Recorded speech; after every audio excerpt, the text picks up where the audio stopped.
Adlib is the smartest way to activate programmatic, built for expert traders yet easy enough for any marketer. Launch across all top DSPs without contracts, overhead, or busy work. Schedule a free trial today and start maximizing ROAS with Adlib. Check out Adlib at getadlib.com. Thank you to MediaOcean for sponsoring Open Market. I always advocate for going direct on social, so when I saw a post on X about their 13 press announcements last month, I joked they should make each of them an ad read on our pod. Sure enough, they took me up on it. So here's the first. The IAB put out an invoice API spec to streamline the exchange of billing information between buyers and sellers. As the industry's system of record, Prisma by MediaOcean was foundational in developing the spec. The goal is to enable faster, more accurate, and transparent payments. It's like Eric getting a new pair of glasses, and all of a sudden you can clearly see what's happening, and you also look nerdier and smarter. Tune in next week for another news highlight, and visit MediaOcean.com/pod to learn more. Welcome to Open Market, a podcast about building companies in the advertising industry. I'm Joe Zappa, and I'm joined by Eric Franchi and one of our most illustrious guests yet, former CEO of Moat, current CEO of Mobian. It's Jonah Goodhart. What's up, Jonah? Hey, how you doing? Thanks for having me. Absolutely. We've been excited about this one. So we're going to talk about a lot of stuff today. We'll spend the majority of time talking about Mobian, your new company. But for those who are unfamiliar with Jonah, quick background. He started doing direct response marketing with his own company back in college when digital was tiny and programmatic didn't exist. That turned into a chance meeting with Mike Walrath and investing and partnering with Mike to found Right Media, which was an early informative company in programmatic. It was acquired by Yahoo for a reported $680 million, to then founding Moat, which was built to try to help brands figure out digital through the lens of measurement, and was pioneering in metrics that we talk about every day today, such as viewability and outcomes. Moat was acquired by Oracle for a reported $850 million, and he is now building Mobian. So we have a lot we want to talk about, Jonah. I just want to say thank you for joining us on Open Market. Thanks for having me. And Eric, you and I go back many years, and I'm thrilled to be with you. And you've had a great career in the ad tech. There's not that many OGs anymore in this world. And so it's fun to see the people that have seen where we came from and maybe where we're going. Amazing. Thank you. Joe, let's go. What do you got? I feel like in a way, ad tech is nothing but OGs. Like we've talked about the second time founder bias in ad tech, and I feel like it's a little world that people never leave, and then they come back to leverage their compounding advantages. But speaking of that, Jonah, you had one of the most successful ad tech exits of all time in Moat. If you had to boil it down for our audience, which is a lot of CEOs, fellow company builders, to 1 to 3 decisions or strengths that led to the success you had in Moat, what would those decisions or strengths be? So one of the things that I think a lot about is that there's a perception that companies sort of come out of nowhere, that, somebody has this idea, they have a frustration, they experience something, and then they say, I'm going to go create a new company. What I've found to be the case is that it's more of an evolution, that something happens at some point in your life or your career, and you build on top of that, and then you build on top of that, and then you build on top of that. And without those things coming before, it's hard to sort of see that you get to that end place. So in the case of Moat, as an example, my brother and I had been in the ad space going back to the late 90s. And we had, as Eric said, built really a direct response marketing company where we bought media, built the ads, built landing pages, did checkout processes. We sort of did the whole thing back at that time. You kind of had to. And we had the experience of like, all right, this is how internet advertising works. And we didn't notice any brand advertising. And we actually thought this is really a direct response medium. When Right Media came along, which, Mike Walrath started and was the CEO of, he had called me and said, hey, the way we're trading inventory today feels very manual. It feels like we can do something different. And I had been his largest customer at DoubleClick. And he said, let's go build something. I want to go build something to do this differently. And he started Right Media. And Right Media was really about how do we automate some of the pieces that had been very manual. I mean, I'm old enough that we were faxing insertion orders back and forth in our very early days. So Right Media was built to automate the thing that we were already doing, but to try to do it a little bit better. And, eventually it would turn into obviously an ad exchange and an early sort of programmatic player, and maybe was played a part in kind of starting some of that space. For Moat, we looked at our previous experience in direct response. We looked at Right Media. Most of Right Media's clients were themselves direct response advertisers or ad networks who had direct response advertisers. There weren't brands. There weren't, soda companies talking about opening up happiness. This wasn't, a chocolate company talking about the feeling you get when you eat their chocolate. And that, for me, was what was missing, was the storytelling aspect of advertising, which was what I always loved about advertising. And so when we started Moat, we thought, how are brands going to figure out digital? And they have to figure it out because the majority of ad spend in the world at the time was brand advertising, not direct response. And so it sort of started based on experience that we had. And had we not had that viewpoint of, wow, everything is direct response to date in digital advertising, yet the world is based on branding, I don't think that we would have had really the inkling to go try something. So I think experience is number one. I think the other thing I would say, looking back on it, hindsight's always, of course, 2020, but having a willingness to adapt. So the first idea for Moat was a crowdsourced creative marketplace, which was a great idea that really went nowhere. And, it went nowhere because we said, hey, innovation can come from anywhere. We were right about that. The ads generally were not very good on the internet. I think we were right about that. But we kept running into a problem, which is that brand marketers would say, well, how do you know the ads aren't good? And we would say, well, how do you judge success of your ads? And they would say, I don't know. We look at the same metrics as everybody else, impressions and clicks.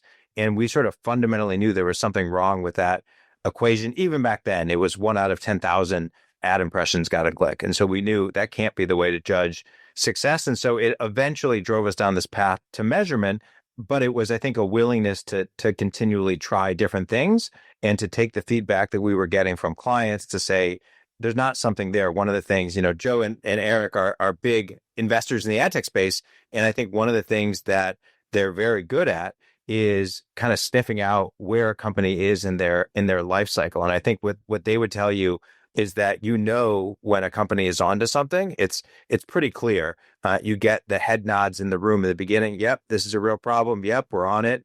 Or you get sort of a politeness of like, that could be interesting. I could kind of see that work out. That thing, which is kind of hard to put an exact word on it, is what we were ultimately looking for. And so our view was you adapt, you change until you get that like, yes, yes, yes, yes, yes, we're on to something. It's really clear. So I think willingness to adapt would be the other one. And, I guess there's also a mission behind any company we create. And for us at Moat, we had a philosophy, and the philosophy was we didn't want to buy or sell media because we had just done that in 2 cases in Right Media and the company before. And we felt like we want to be in the business of helping people make smarter decisions, but not actually selling the ads. And so that became sort of the philosophy behind independent measurement and sort of that whole movement. Eric and I were saying on an earlier episode that, product market fit is like porn. Certainly we're not the first to have had this thought. It's like, when you see it, right? So it can be elusive. And I think a lot of founders in the early days of their company, they kind of like bat around. They're like, do we have it or not? And it's like, well, if you had it, you would just know. Do you remember the moment at Moat when it became clear that you were stumbling onto product market fit? Yeah, absolutely. Actually, we started in 2010 and we were doing creative at that point. In 2011, we had raised a little friends and family round. We were sort of, we had started to do the search engine where you could type in a brand and find what ads that brand was running, but we hadn't really built the analytics business yet. And people were like, yeah, that's really cool, that search engine, we love it, but nobody was paying us for it. And so there wasn't a product that we were selling.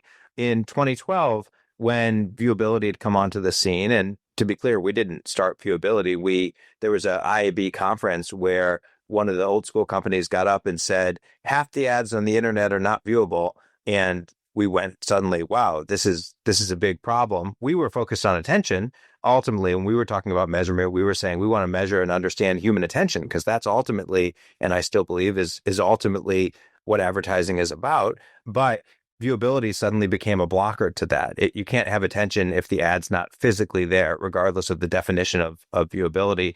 And so that became kind of our focus. And I think once we made that switch and said, okay, this is about viewability, this is about knowing if the ad was there, something did click, because all of a sudden, every conversation we went into, people said like, yeah, I know, I've heard about that.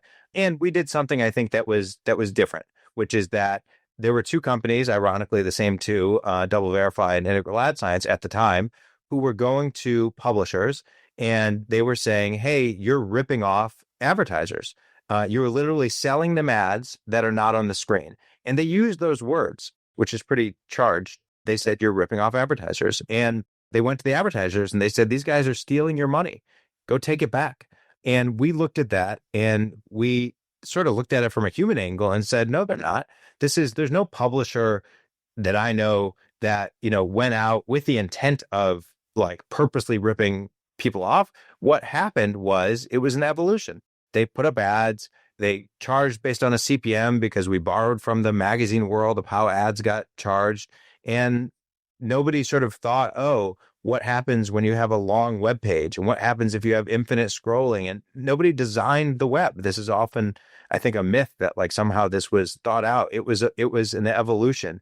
And as design evolved, as pages evolved, we ended up with the problem of viewability where ads were serving and people didn't necessarily scroll down to it. And so it became a real issue. So we went to publishers actually and said, look, we don't think this is your fault, but we do think this is something that's real. And we think it's something that's happening.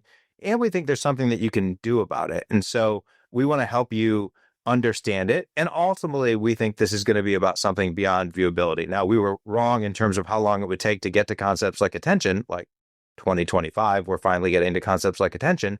But we knew that ultimately this wouldn't just be about the ad showing up on the screen, that this would be about something more. And so I think it was in those conversations where every single publisher that we went to said, yep, this is a real problem. Yes, we're being attacked by these verification companies and accused of doing something that we're not.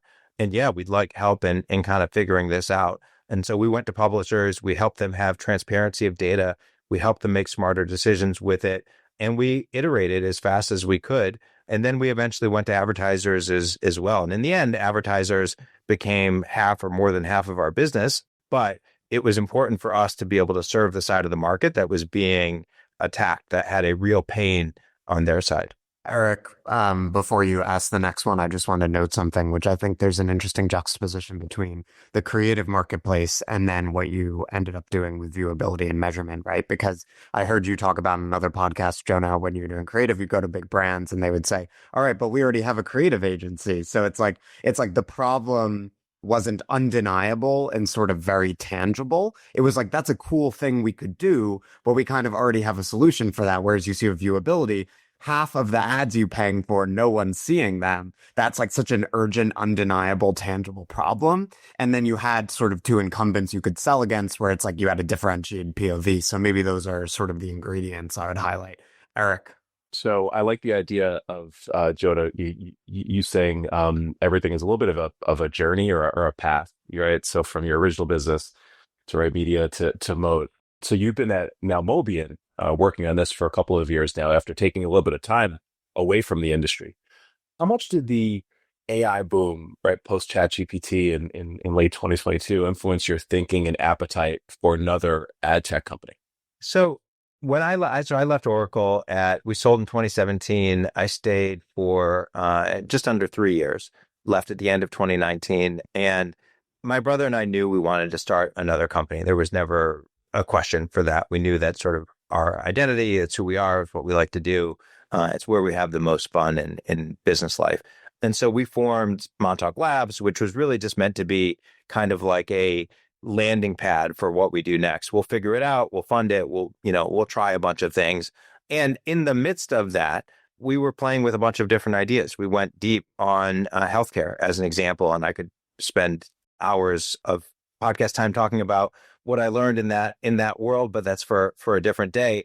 But we ultimately decided to come home to advertising. I think in the midst of that journey, AI really began to take off. And I saw the early days of AI, frankly, in the same lens that I saw the early days of the internet. So I remember, my father was a professor, and I remember going to computer centers with him in the mid 1990s and seeing the internet and seeing sort of, the early days of what the internet was, Gopher and text-based internet and all sorts of really cool, bulletin boards. And I was enamored with it. And I just thought it was the coolest thing in the world, because it, to me, seemed really obvious, even at a relatively young age, this is totally different and this is going to change everything.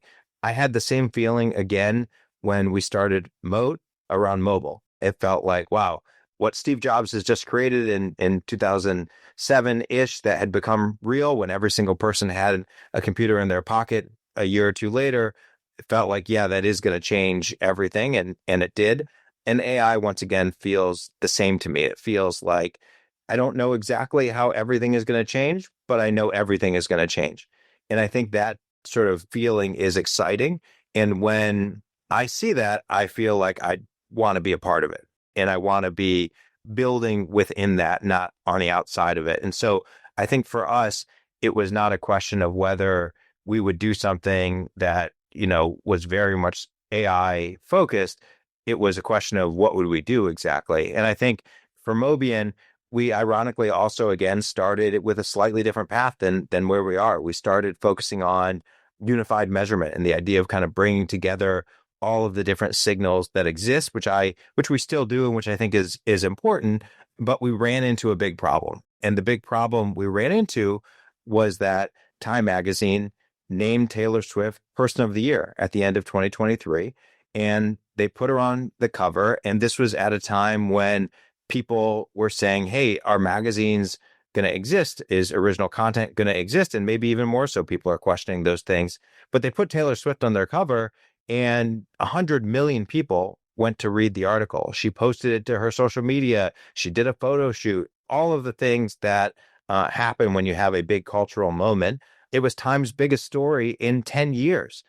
And one of the two big brand safety companies marked it as unsafe. And so we looked at that and happened to be close with the executives at Time. And they said, hey, can you help us figure this out?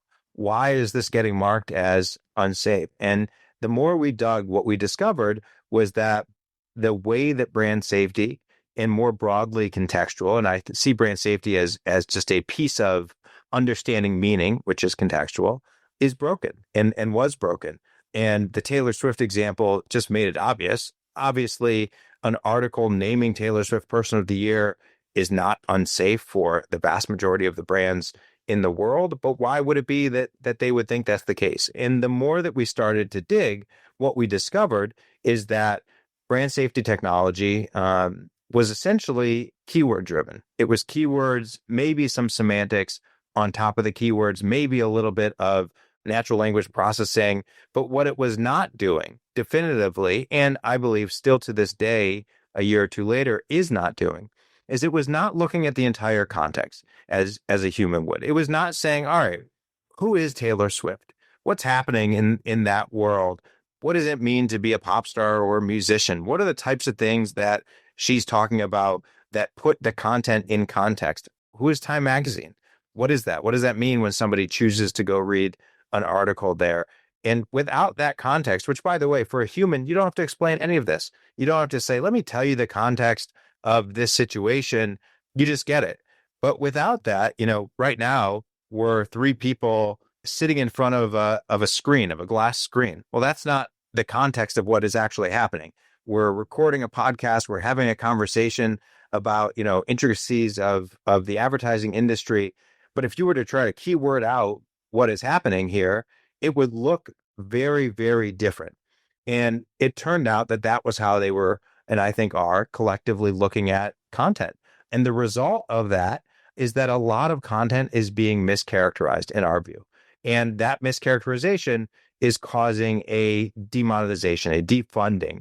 Some of the companies like Newsweek has publicly come out and said half of our inventory has been demonetized. I think the Washington Post publicly quoted 40%, including their crossword puzzle, in many cases, is being marked as unsafe. And so we sort of looked at that and thought, how do you fix this problem? What is the essence of the problem? And a long-winded answer, but to get back to AI, AI is fit for purpose in this case. If you say to AI, essentially generative AI, summarize this content. Here's a PDF, here's a document, here's an image. Tell me what happened in this content. It's pretty good at doing that out of the gates. Now, there's a lot more complexity that goes into understanding things like who are the notables in the content, understanding what about a video that is an hour long or a 2 hour long movie? How do you read and understand that? By the way, how do you do this at scale? By the way, how do you do this at scale at a price that makes sense and can actually run a business on top of? There's a lot of pieces here that are not easy, but the core idea of can AI read and watch content, listen to content, and make sense of it, I think had been established as that's a really good use case for AI. And so I think in that moment we went, this is a problem we can help solve. And we went out to try to build something. And that really started the journey that we're on with Mobian. Maybe we can dig deeper into the product and the company through the name. So we have some shared intellectual lineage that needs to be addressed here.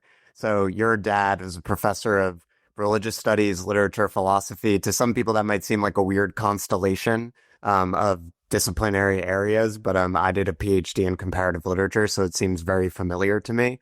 And the Mobius strip was a major figure in the thought of some thinkers who I imagine would have influenced your dad, who influenced me and were the subject of my dissertation, Jacques Derrida, Gilles Deleuze.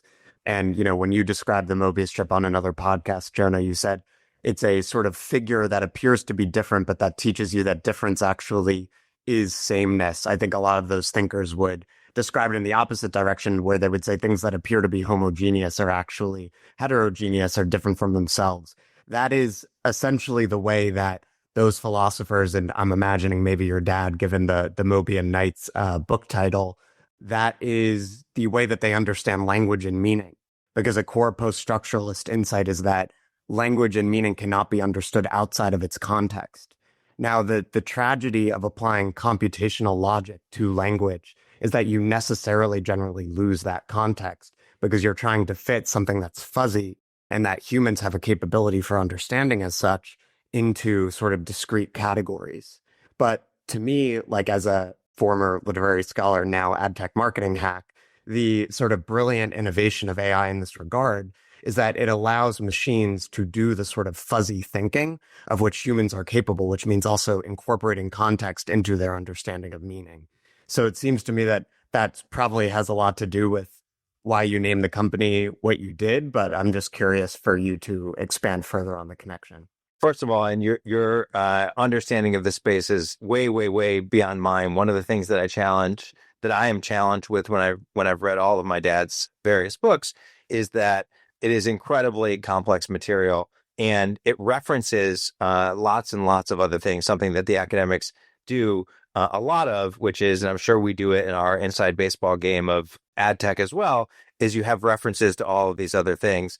And if you haven't actually read that other work, then it's really hard to understand the reference. So I find myself sort of digging through his work and trying to piece together, Levinas and Derrida and René Girard and all of these different folks who I'm not necessarily, I am not an expert in it all. But yes, one of the things, we named the company Mobian after my dad's book, Mobian Nights. And one of the things that my dad talks about is exactly this idea that what looks like a two-sided figure is actually one continuous side, and that if you were to miniaturize or imagine miniaturizing yourself and putting yourself on any point on the Mobius strip, you can get to any other point on the strip by going in either direction. In other words, you don't have to cross a dimension. You can simply follow around in either direction because it is one continuous strip. And it's different from, let's say, a circle, which is continuous, but there is another side to it. In a Mobius strip, it looks like it's two-sided, but it's actually one-sided, of course, with a twist. And so one of his ideas is that all difference is actually sameness. All difference is actually continuity. And he has sort of a broader thought or idea that the Mobius is really the structure of all human thought. And I won't attempt to explain all of his thinking there. But it's a big idea, I think. And I think there's a lot of this in other areas. So when I think about business applications of this idea of, for example, all difference is continuity, in the beginning, we were talking about, what was it that leads to a big exit? And I was saying how, we all think that you start something from scratch. I would argue nothing ever is started from scratch. It's always built on something else. If you look at inventions, we literally say the word invention. They invented this. Yes, they invented it using cultural definitions, but it wouldn't happen had it not been built on something else that came before it. And so in a sense, all invention is really continuity from something else. And so, but there was a phrase actually in my dad's book that he said, we cannot sidestep context. He was talking about this idea, which wasn't his original idea, but he was talking about this idea that the text itself, it doesn't have meaning on its own. It is always interpreted through whoever is interpreting it. And we may all read words differently. We may consume content differently. And the context is that sort of interpretation. It is that sort of through your lens, how you read or interpret it. And thus, the idea that sort of a word on a page has some sort of universal meaning is just not true. It just depends on the context. Now, we're not going to get the perfect context for understanding every reader that was reading every Time Magazine article, but we can at the very least understand a bit more about the context than just the mention of the word death, for example. And so, the other sort of now infamous article in the Time Magazine example was there was an article that talked about a violent death. And if you went to an advertiser and you said, should I include or exclude violent death content in your campaign? The vast majority of advertisers would say, exclude. I don't want to be around content that talks about a violent death. If, however, you said the violent death is in the context of a violent death of a star in the sky, which violently died, the star, 100,000 light years away, and we're just now getting a glimpse of that violent death because of this amazing new telescope technology that went into space a couple of years ago, they're going to have a completely different concept and perspective on that. And all of a sudden, they're going to say, of course, beautiful James Webb telescope images that we get now from space are, of course, brand safe. In fact, that's inspirational. That is wonderful, joyful, happy, positive sentiment, exactly the kind of content that we want to be around. And so context is everything. I think people often misinterpret context. And so context is not what we simply define it to be. There's context within the context, if you will. And so it becomes very complicated very quickly. But what I would say is the 1.0 version of what we call contextual and digital advertising today is, in my view, really looking at keywords and really looking at sort of weighting those keywords. And what we are attempting to do is bring actual context into the discussion and trying to understand, what does it mean? What was the essence of the content? By the way, the context is not just the content. The context is, who is the user that was consuming the content? One of the things the Washington Post said to me, which is an early partner of ours as well, is, look, people are paying to read our content. So you have to take into consideration the context that the intent of the person who's literally paying money to read the content is not finding it objectionable content, that they are choosing to read it, that they think it is valuable, important content. So the idea that we would say, well, it is brand unsafe to run an ad next to content that this person's choosing to pay for and read on the Washington Post, I think also misses some of the context, which is not just about the actual physical words on the page as well. And so I think there's a broader contextual picture that has to involve the intent of the author or the creator, the intent of the reader or the consumer, certainly the words and the implied meaning of those words. There's also context that is cultural, which is, what is the difference between using those words today and using those words 10 years ago or 50 years ago or 100 years ago? What are the differences between using those words in the United States versus using those words in a different country? For example, 5 years ago, the word COVID had a very different meaning than it does today. 5 years ago, the word tariff had a very different meaning than it does today.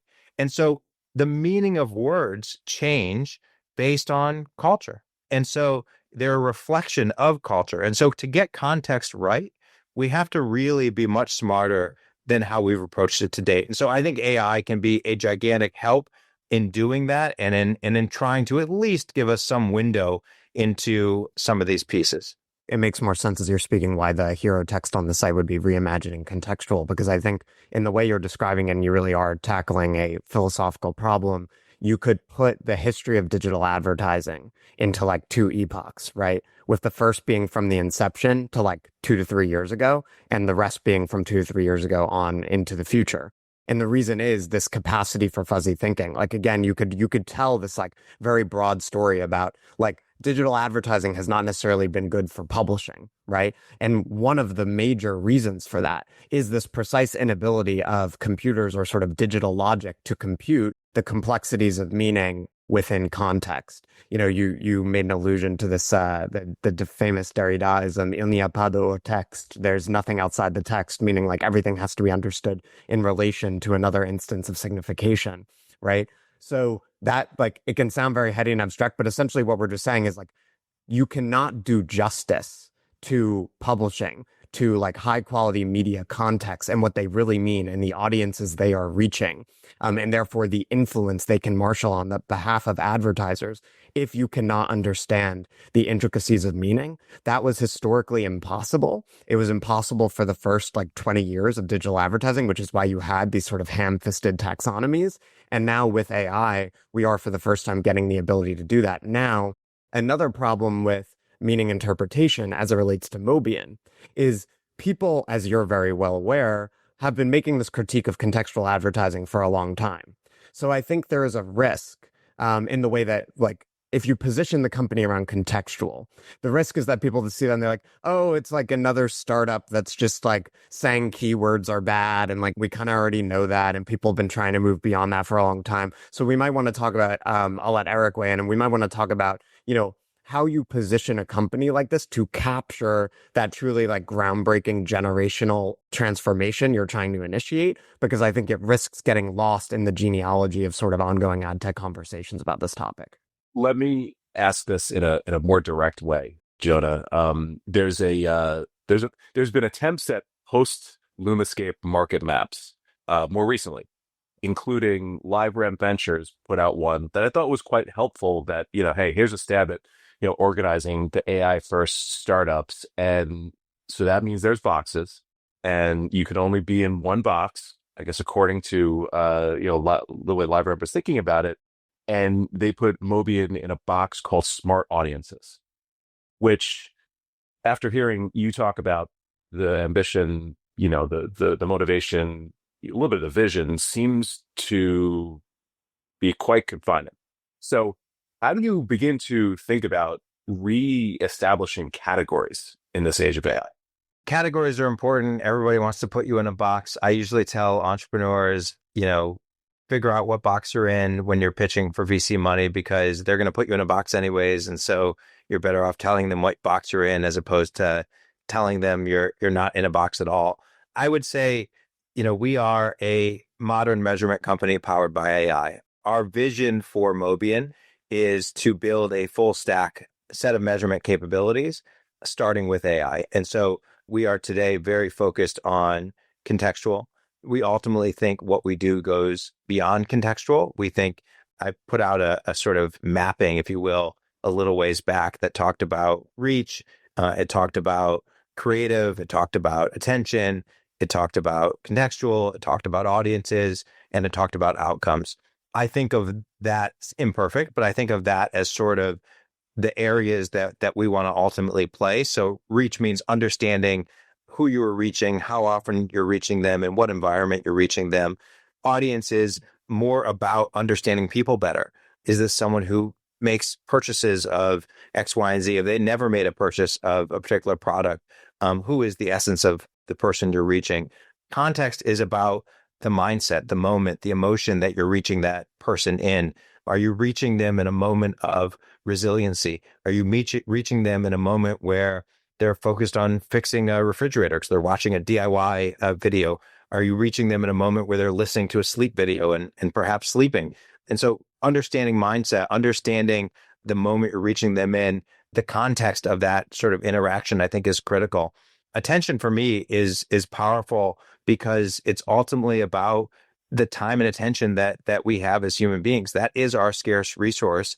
And we can choose to, there's still 24 hours in a day and we have a limited amount of time and attention. And so what we choose to pay attention to is critical to understanding where outcomes are gonna come from. And then ultimately we think there's a North Star, which is outcomes, and outcomes as defined by the advertiser. But today, those tend to be market share or incremental household penetration or incremental sales, maybe brand health, brand love, that sort of thing. And so there's concepts within each of those buckets. And our view is ultimately all of those things need to be done in a thoughtful way.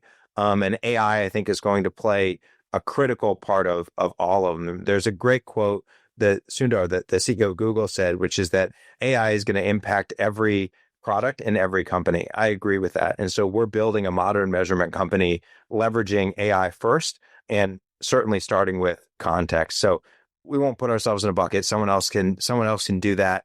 Do I think there are applications to better understanding audiences with our signals? Absolutely. Do I think that context can help us reduce waste as a buyer? I do. Do I think that better understanding context can help us package inventory differently, selling based on concepts like emotion, which I think may be one of the biggest unlocks in digital advertising today? I do. I think there's some very powerful themes there. Can context help us do the basics right, like remonetize content that shouldn't have been demonetized to begin with? I do. I think it can help there. So I'm less focused on what box people put us in. I would say we're a measurement company.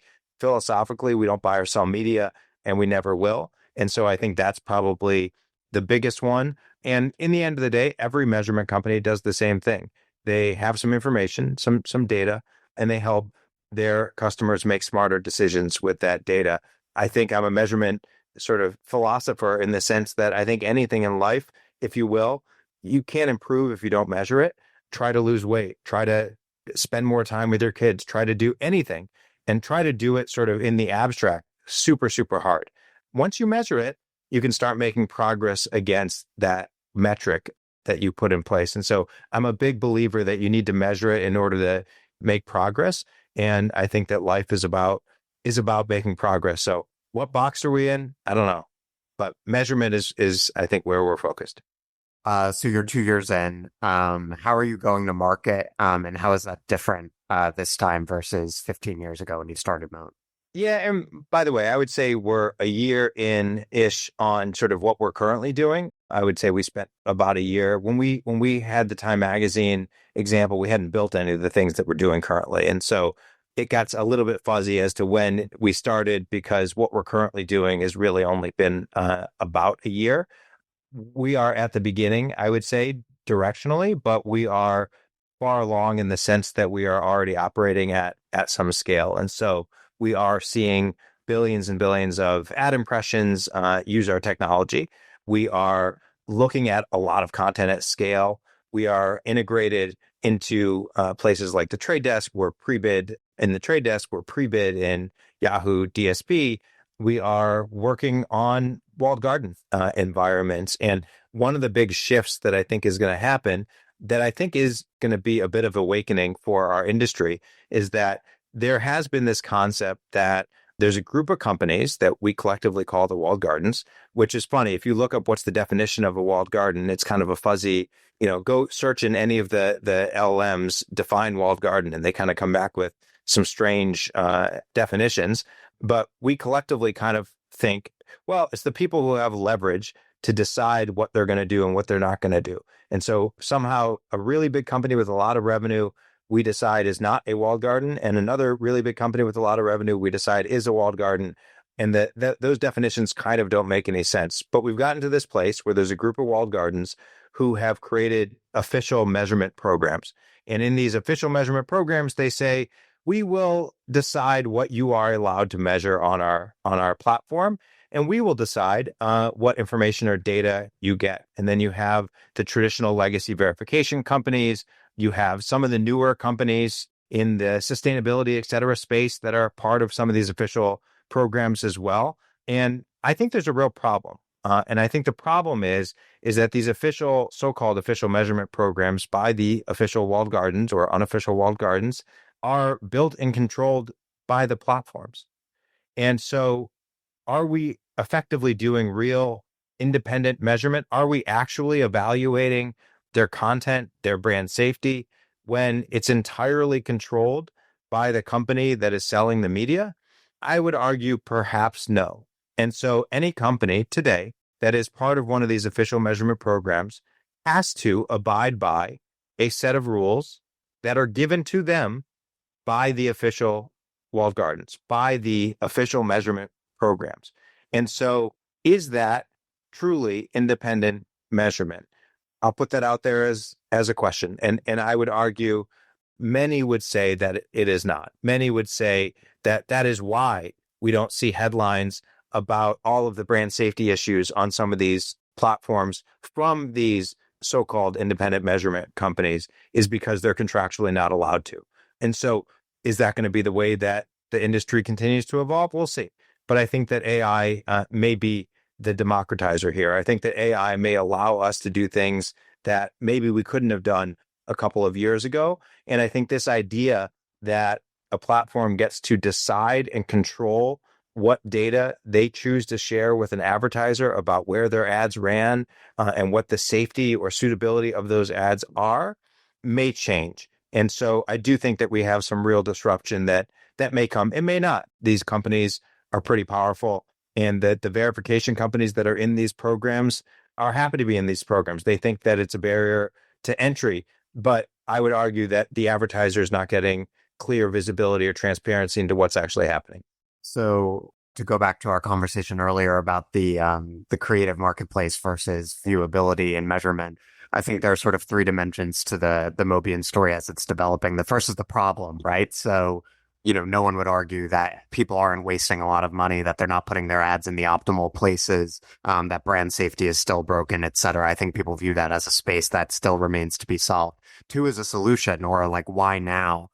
Which is AI. Again, you can phrase it as this is a generational opportunity to boost the efficacy of advertising by an order of magnitude through a better understanding of content in context, right? Which has historically been impossible and flattened by the tools of digital advertising. And then the third is why us, right? Like why Mobian and not the incumbent measurement companies? And that's the story you just told about the walled gardens and sort of co-opting the existing verification companies and telling a story about an independent approach driven by new technology that's going to transcend the status quo on the behalf of advertisers. Yeah, I think that's exactly right. And by the way, it's not just the legacy verification companies. Some of these so-called new companies are also part of these programs, or have bought companies that are part of these programs and then are claiming that they're, now launching things and making announcements and high-fiving on that. But people rarely ask the right question here. And the right question is, do you get complete and full transparency as to where every one of your ads has shown up? Can you literally show me where every one of your ads has shown up on one of these walled garden platforms in a transparent way for the advertiser to see? And the answer for every one of those cases that have announced recently that they're doing amazing AI work and for brand safety suitability is emphatically, empirically, no, they cannot. And the simple way to test that is to go ask an advertiser that works with them, simply present a list of where all your ads ran. And not one of them can do that, with very few exceptions. And there are a couple of exceptions where some advertisers are being able to get access to some of this data and have companies independently evaluate this data for them outside of the official measurement programs. And I think we're going to hear a lot more about that soon. But the status quo of what we've been told as an industry is not transparent. And to me, I think that we're going to see a big change happen there, or we won't, or we'll see that the powerful will win out again, once again in that world. And that might just be the world that we have to live in. But I do think that this is going to come to a head. We could talk about that stuff for a long time. I'd love to end with maybe one or two company building questions, just because we have so many founders and CEOs that listen to Open Market. So this is your fourth company. and maybe we can just compare Mobian to Moat, the most recent one. What are you doing differently now in any way? Yeah, it's interesting. It's something I think a lot about, actually, which is Moat was a great company. I loved the experience. We had, we were very fortunate. We had great clients. It's an experience I look back on with great fondness. There were things that we did at Moat that weren't great. For example, we did a lot of manual work. We had people having to build tons of decks. I think we had 100 or 150 account managers at some point. There was a lot of manual work that went on. I don't think in the end of the day, everybody was logging in and using our UI or using our dashboard, and it was slow. And there were all sorts of things that I look, through a critical lens, I look back on and go, well, that didn't work that well. And so I think what we're trying to do is take the things that worked well, which is put the client first, number one, care passionately and deeply about the problem that we're trying to solve, focus on the people and the philosophy of what we're trying to bring to market, build a brand that means something. Those are some of the things that I think we did okay at Moat that we're trying to borrow again as we build Mobian. We are trying to be far more automated. We are trying to leverage AI. Obviously, it didn't exist in that form back at Moat, but we're trying to automate as much as possible, AI as much as possible, wherever possible. I think we are trying to build a company that can scale without having to have hundreds and hundreds of people, not because we don't want to hire a bunch of great people. Of course we do, but we want a business model that works by leveraging technology in a very smart way. And so, when we talk about autonomous targeting as an example and agentic AI that we use to go discover content. And for us, these things, by the way, are not just, we're vibe coding something on a flight. We're literally actually in market doing it and presenting case studies of how clients are driving success. And so we're very proud of the work that our team is doing, but we're also very proud that we are actually building tools that are doing this work. And so it's not, manual. Of course, everything in a company is hard, and there are plenty of things that we want to be fully automated at Mobian that are not fully automated yet. And so that is always the battle, but we are attempting to be a far more autonomous, automated company this time around. And we're still trying to borrow the things that we thought went well at Moat. And one of those things was we had a conference at the end of the summer, early fall, which, we may be bringing back. And so there's some things that went well that we're going to do again or try to do again. And we're going to try to learn from our mistakes as well. Amazing. Jonah, I always learn a lot talking to you, and it's a treat for the listeners to do so as well. I think this is a good place to end it, Joe. Yes, the first AI native post-structuralist Adtech company. Jonah, thank you very much. My pleasure. Thanks for having me, guys. Amazing. We'll see everybody next week. Bye-bye. Take care.